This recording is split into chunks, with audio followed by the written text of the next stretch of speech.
Hey, I'm Melanie from Saskatchewan. Today we're going to talk about being a Victorian lady and how you can't in today's modern society. Alright, first of all, a lady is never rushed or is never in a hurry.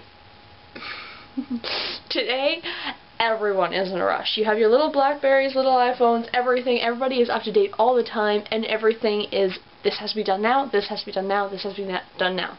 There is very few times in today's society where there is no rush. So it's very difficult to achieve this. She is gentle, she is not rude, and she is consistent in character. This one is actually not a too bad one if people actually did it.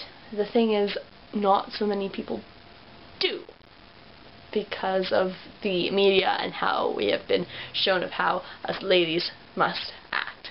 She is tasteful in her speech. TTYL, FML.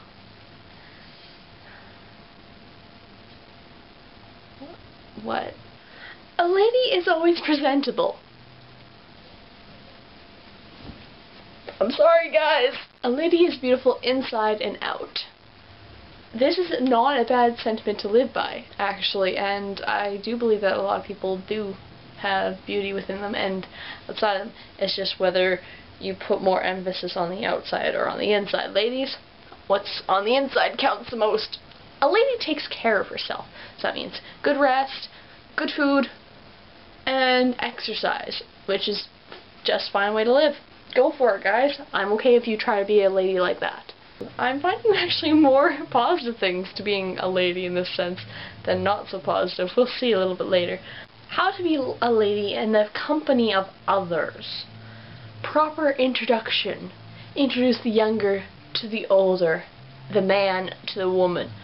I'm not sure how I feel about that because me, whenever I introduce somebody, I start from whichever side is comfortable, is closest to the person I'm introducing them to, and go out.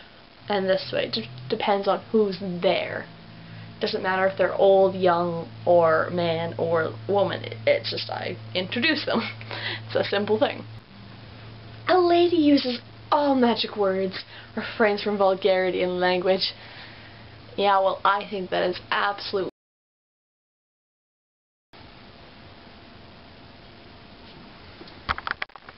So, as we've gone over, there's a few things, actually a lot of things about being a Victorian lady that is actually positive and not a bad idea in just general life. We just have to remember to do it. But you have to remember that some of the things that you had to do is you have to be the wife. As a woman, you had to take care of the household, your kids, your husband, you had to cook, clean, all that stuff. You're expected to stay at home or find a little itty-bitty job. You weren't the main provider. Nowadays, women can be that main provider, which is awesome. I like that because me being a person who wants to go be a pilot, that's typically a male-dominated workforce. I understand and know because there are some high levels of testosterone that get jacked up when guys go up in the air. It just happens, you deal with it, you kick their butts, it's all good. So I'm Melanie from Saskatchewan, and that's how you be a Victorian lady.